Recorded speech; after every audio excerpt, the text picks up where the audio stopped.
Yeah. Rather than going in deep, we will just review the what is endocrine system. Endocrine system is network of glands and organs that produce, store, and release hormones into the bloodstream to regulate body functions. Without endocrine system, multicellular organism may not be exist because this is one communication system that different parts of body or different organs communicate with each other. So there are three components of this endocrine system. First is the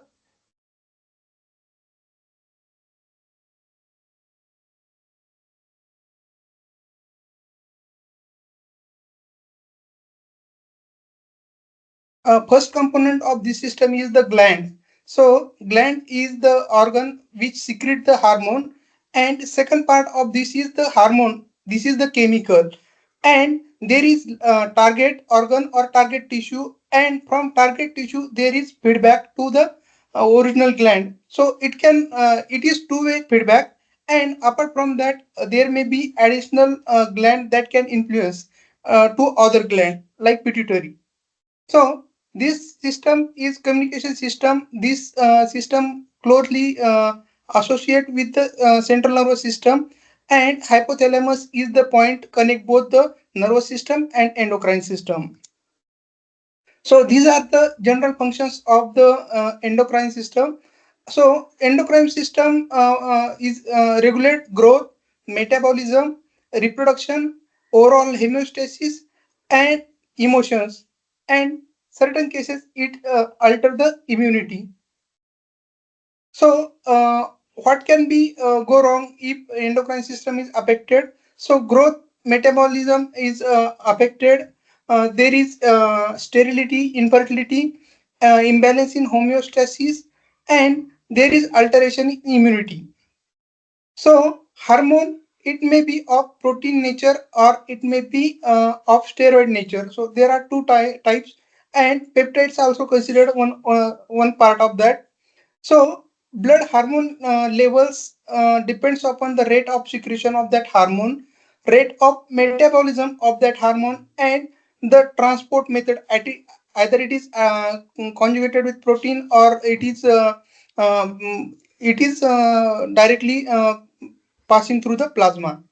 So generally, hormone it is secreted as per demand.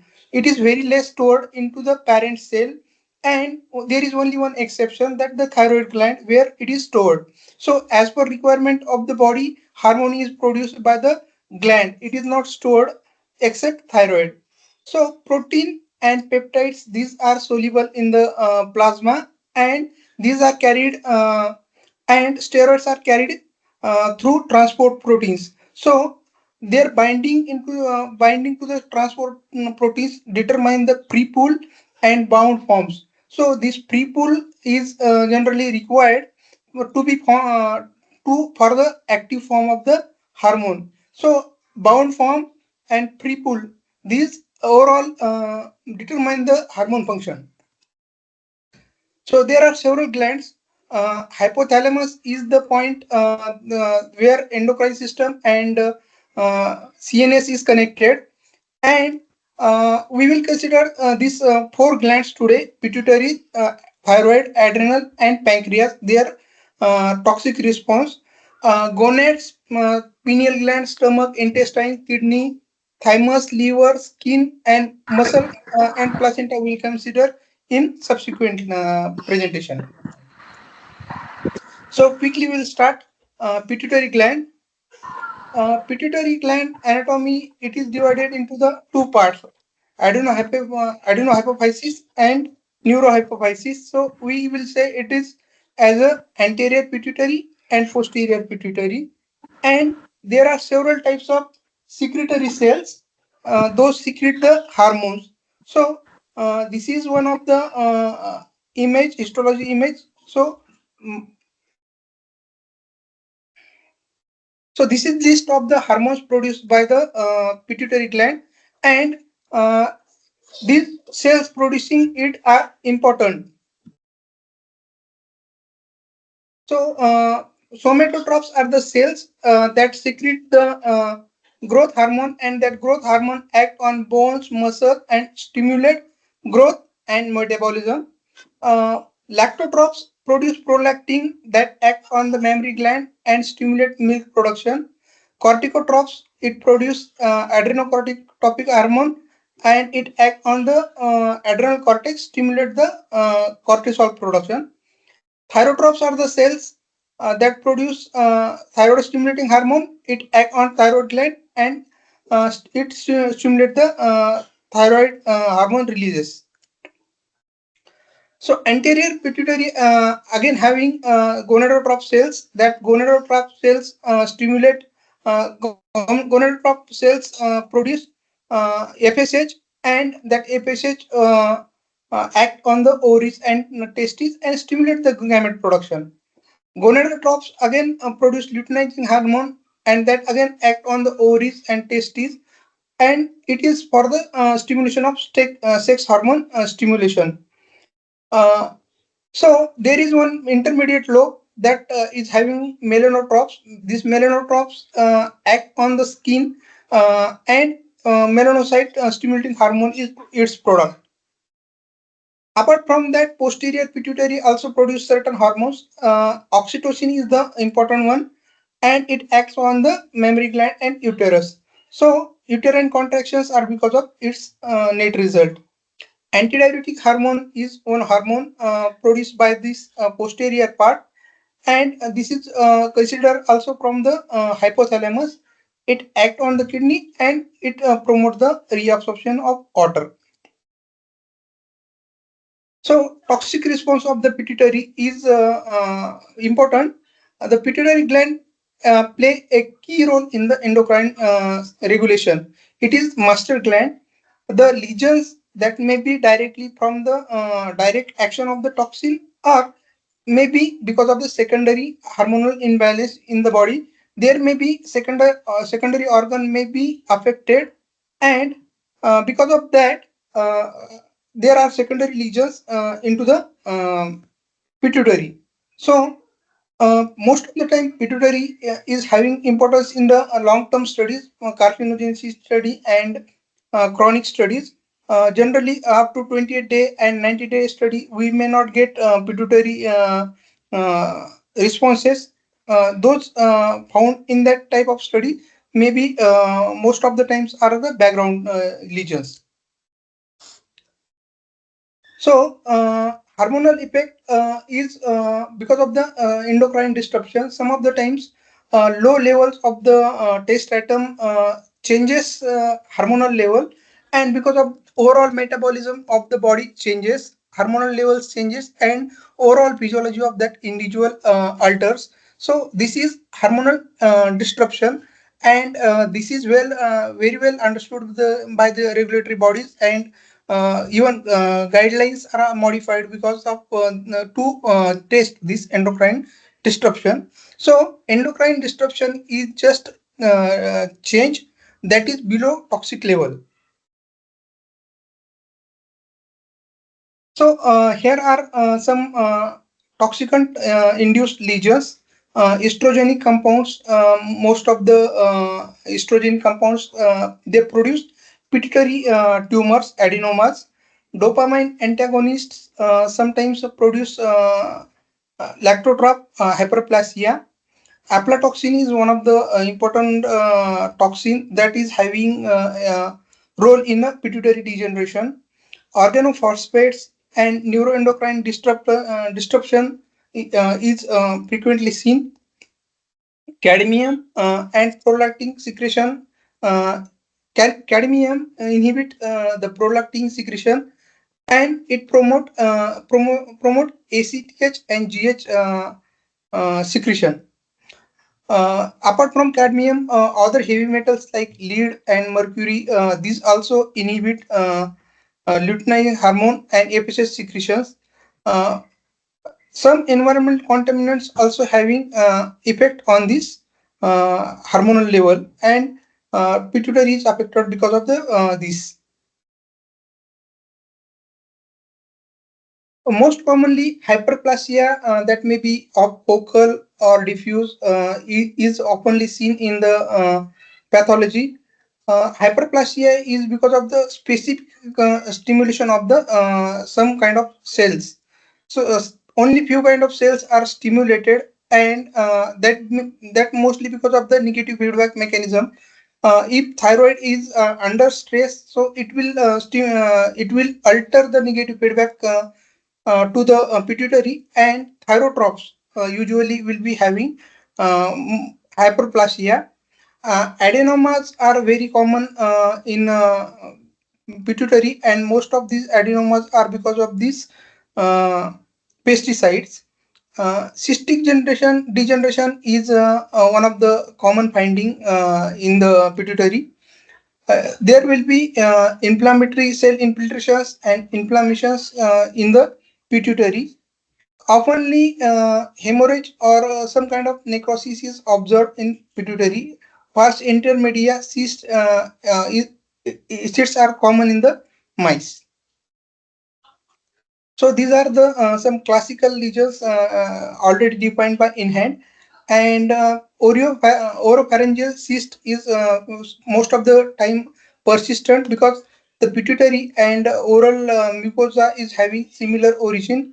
It is oftenly observed, but this is not toxicity related. This many time we may get angiectasis in pituitary, that may be because of incomplete bleeding of animal, or that may be sometimes related with the vascular damage to the pituitary. Atrophy is one of the common finding in pituitary, and this because of the negative feedback or negative feedback system is giving less signals to pituitary, and pituitary atrophy is evident. In this case, most of times organ weight of pituitary is reduced. So sometimes there may be pigmentation in pituitary, and cysts are very common in pituitary. Apart from these normal lesions, most of the adenomas and carcinomas are found up to the 180 day, and in chronic studies. There are certain species specific and strain specific differences. These pituitary adenoma, this frequently found in Fisher 344. Vista rat, sometimes having moderate incidence. Mice, these are having some mice most frequently having cysts, and we have to consider age and gender influence for the pituitary lesions. In conclusion, lesions of pituitary are mostly seen in the long-term studies. Uh, Understanding of normal background changes, that may be we have to consider historical control data, which kind of tumors exist in colony, we have to analyze them, and then only we can correlate with the our study. Second, strain, age are some compounds, and strain related, age related, and classic influence is important. Pathology must be correlated with the hormonal levels. We have to analyze the hormones. For example, we have to analyze T3 TSH to correlate with the pathology findings, and to understand the systemic effects. This is another important gland, thyroid. Thyroid regulate metabolism through T3 and T4 hormones. It is sensitive to many toxicant, and whenever because of it is highly vascular, and it is having high uptake of the iodine. Because of this, thyroid is frequently having toxic lesions. Toxic lesions may be result from direct damage or because of feedback mechanism, because these all glands are interconnected, and the toxicity may be because of secondary action of some other gland. This thyroid gland is crucial for the endocrine toxicity and carcinogenity study assessment. We can frequently get thyroid related lesions. So that this thyroid is butterfly shaped gland attached to the trachea, and it is controlled by TSH that is released from the pituitary gland, and this gland is having high metabolic activity and high iodine intake. So this makes this gland little bit more sensitive for the toxic lesions. This is list of the hormones produced by this gland. Uh, T4, this is produced by the follicular cells, and it is required for the most of the body tissues, and it regulates overall metabolism, growth, and development. Likewise, T3, it is also produced by the same cells. It is also required for the most of the body tissue, and this also regulate the metabolism, growth, and overall development. So basal metabolic rate, it is because of this T3 and T4 alterations. Thyroid also produce calcitonin. It is produced by C cells. It acts on the bones, kidney, and intestine, and it lowers the calcium levels. Apart from the thyroid, there is one more gland associated with this, and it's part of the thyroid is parathyroid. So chief cells of this parathyroid, these also act on the bones, and it is having a reverse action to this calcitonin. This raise the blood calcium level. The mechanism of toxicity to the thyroid is because of the inhibition of iodine intake. Most of the organization organification like percolate or thiourea, increased metabolism of T3 and T4 is one of the cause associated with this enzyme induction. Feedback mechanism by the TSH, also called hyperplasia, because of its persistent action. Neoplasia is sometimes found, and thyroid cells are very prone to the toxicity. There are several toxic um, compounds, those directly having cytotoxic action on the thyroid cells. So examples of thyroid induced lesions. First class is the phenobarbital. These activate the enzyme induction, and that ultimately leads to thyroid hyperplasia.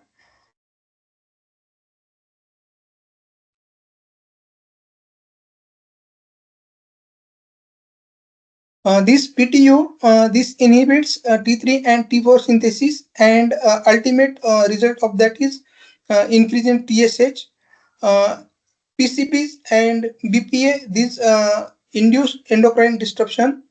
Iodine excess or deficiency is also related with the follicular changes. Some common thyroid lesions in toxicology, follicular cell hyperplasia or follicular cell hypertrophy is common. Follicular adenomas and adenocarcinomas are also common. Folate depletion is a frequent finding in case of iodine deficiency. Seizure hyperplasia and neoplasia is one of the common finding, and infiltrations and inflammation, these are sometimes associated with this. These are some classical lesions reported in hand. So sometimes this there is hyperplasia of TSS cells. Here it is normal, and it is having hyperplasia. So sometimes colloidal mass may be increased, and it may be having some inflammatory infiltrate. This is the representative image for the inflammation. We have taken only few images from that in-hand application, and sometimes we may get the inflammation, and That later on, that gland turns into the mineral, gland become mineralized. Instead of iodine, calcium is taken, and inflammation, and later on calcification occurs. These are few representative images for information purpose. These are images of carcinoma. So several types of carcinoma and adenomas are found frequently in the thyroid gland. Here are some species specific differences. Rats are a little bit more prone to the these thyroid related tumors. Mice sometimes show less susceptibility to TSH mediated tumors as compared to rat. And this Fisher 344 rats, these are having higher background incidence of C cell tumors. Strain, age, and sex also changes the prevalence of tumors. In conclusion, thyroid is one of the common target in rodent toxicity. Lesions are directly from injury, or that may be from the systemic hormonal changes. Species-specific responses we should understand, and proper interaction needed for the regulatory decisions. This is another gland, adrenal. Adrenal is responsible for the stress and metabolic regulation. Adrenal is highly vascular, and it produces steroids. So this is very active and representative gland for the endocrine system.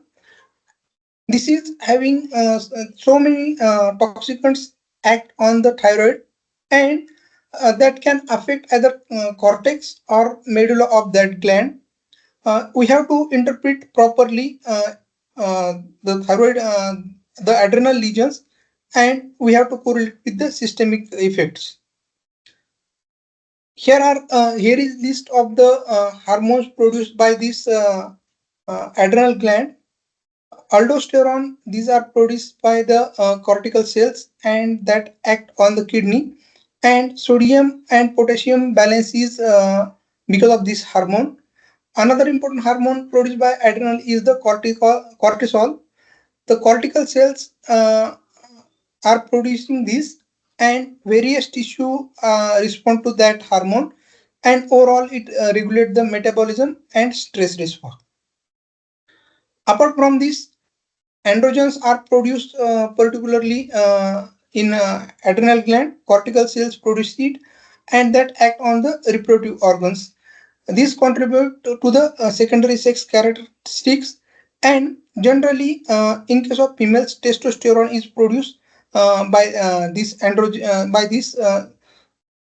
these cortical cells, and because of that, female adrenal weight is little bit more as compared to the male.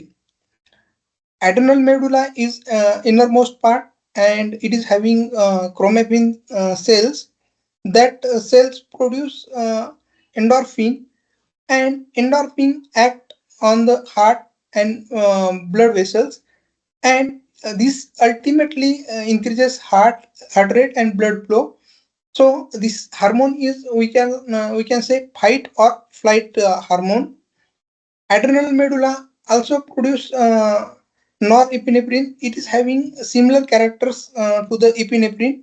Chromatin cells are the cells that produce it, and it also act on the blood vessels, and ultimately it raises the blood pressure.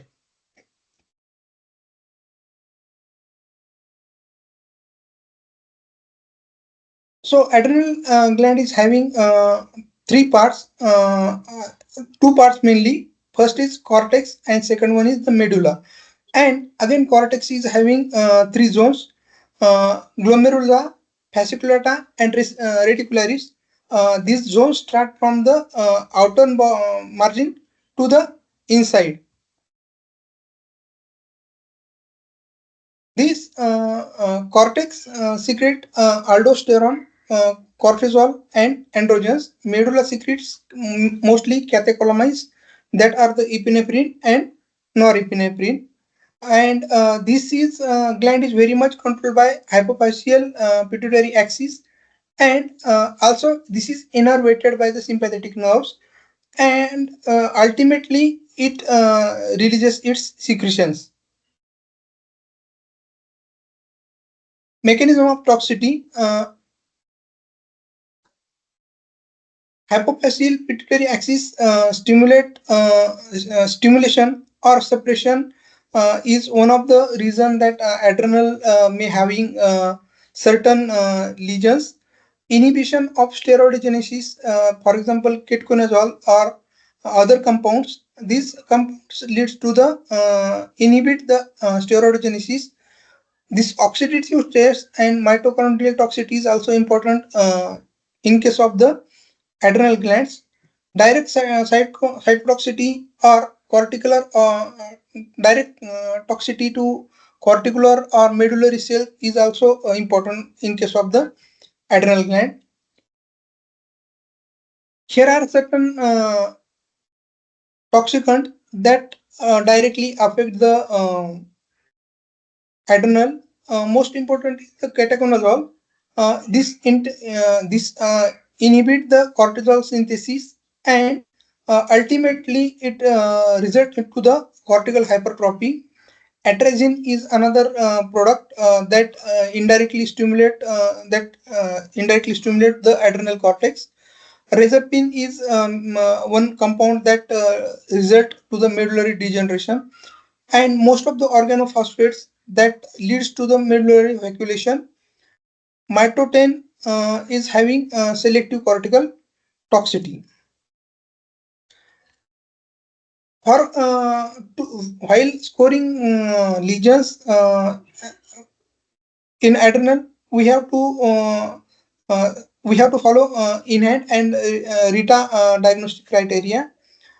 Hypertrophy, in case of hypertrophy, we will find many enlarged cells, especially that to the zona pellucida, zona fasciculata layer, and there may be additional appendages to uh, this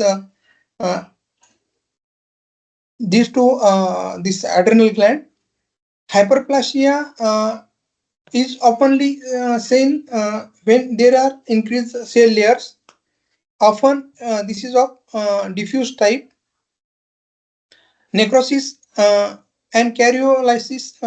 In case of necrosis, we have to see karyolysis and karyorrhexis.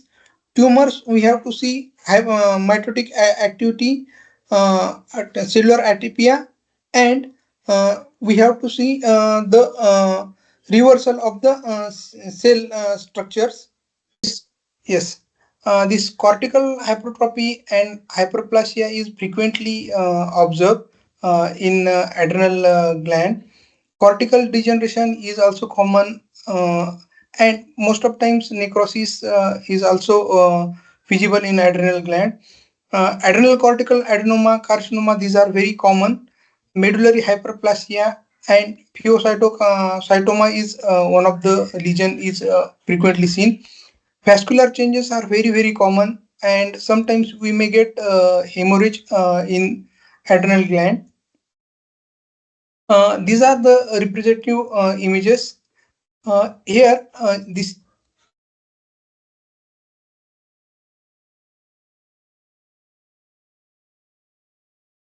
some cases we may get mineralization in adrenal gland. This mineralization may be secondary or maybe primary. Apart from that, we may get sometimes pigmentation in adrenal gland, and some aging related changes also seen. This is the necrosis. This oftenly seen in adrenal gland, and increase secretion or increased lipid droplets are very common. So adrenal gland, we have to say either there is overproduction or less production. In case of overproduction of the adrenal hormones, we may find more vacuolation. This is sometimes this indicate the physiological demands of the body. And if we may not get these cells, that is also we may not get this follicle, that is also an indication of the toxicity, where adrenal gland is compromised and it is producing less hormones.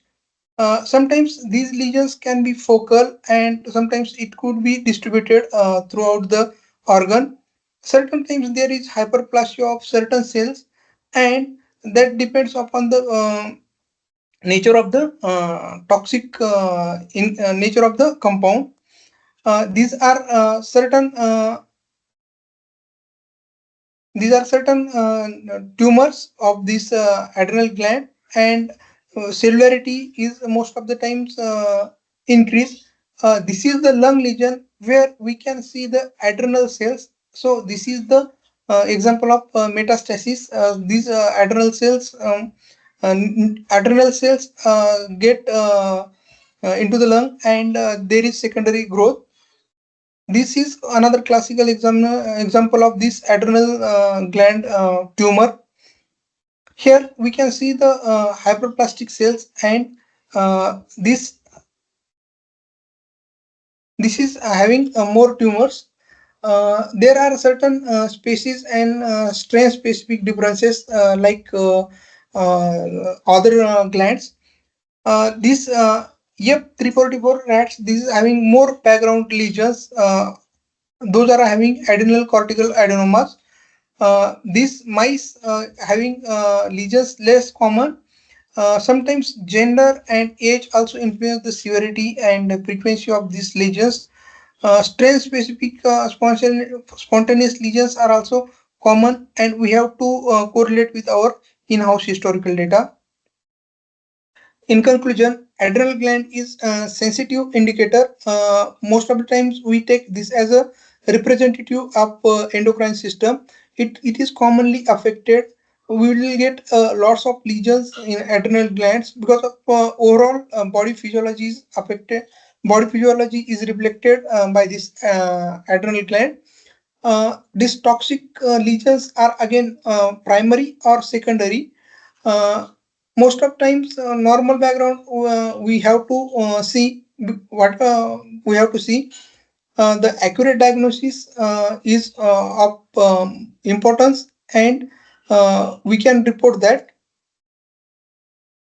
This is one of the gland, pancreas. Pancreas is having diffuse structure, and it having two functions: endocrine function and exocrine function. The toxic responses of rodent help in human pancreatic diseases. There are several xenobiotics that affect the inflammation, necrosis, and endocrine disruption. So these are the hormones produced by the pancreas. Glucagon is most important, that is produced by the alpha cells of liver, and it raise blood glucose by promoting glycogen breakdown and glyconeogenesis. This important one is the insulin. This is produced by the beta cells, and that ultimately act on liver, muscle, and adipose tissue, and overall it promote glucose uptake by the cells. So PP cells, pancreatic polypeptide cells, also these PP cells produce peptide, and that peptide regulate pancreatic secretions, and uh, it also affect the GIT mobility. One more important hormone secreted by this is the ghrelin, and this act on the hypothalamus, and it is associated with the hunger, or it is associated with the appetite. Mechanism of toxicity, oxidative stress, and mitochondrial dysfunction is the one important cause, having important cause to have this pancreatic toxicity. Enzyme hypersecretion sometimes contribute to these pancreatic lesions. Immune-mediated injuries are sometimes common uh, in relation with pancreas. And cytokine release is important. Beta cell destruction leads to diabetes.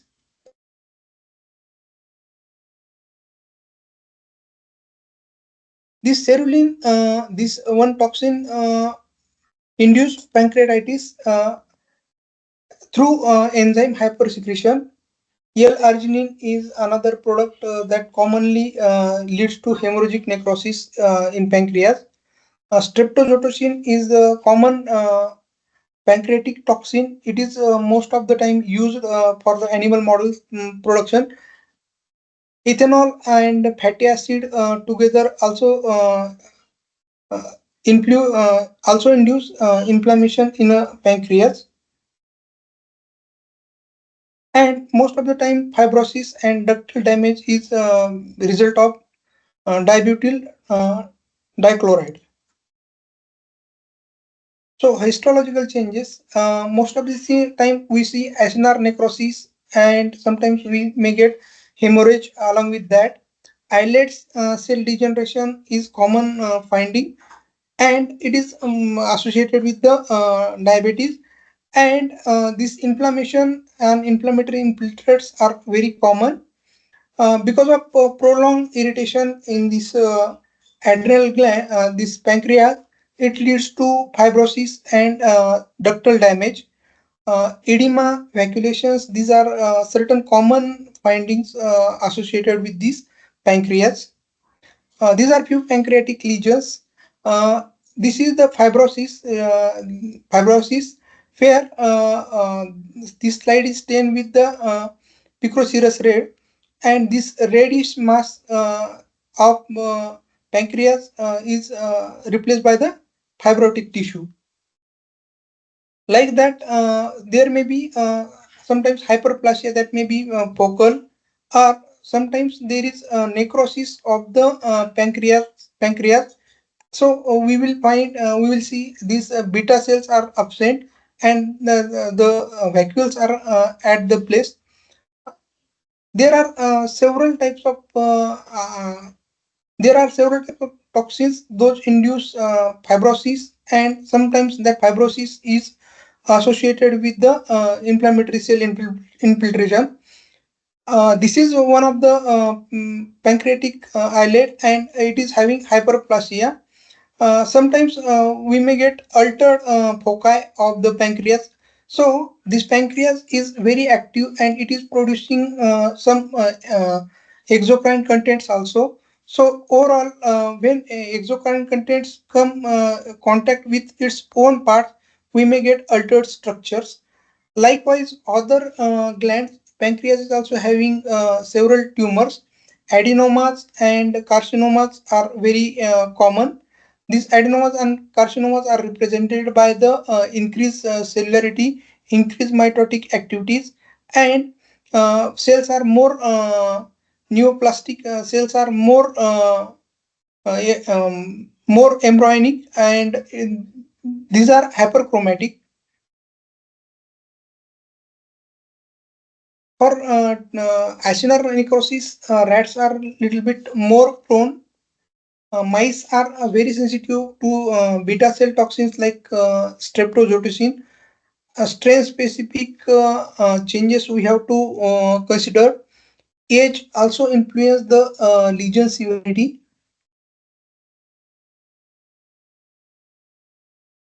Okay, so we are at the we have completed presentation.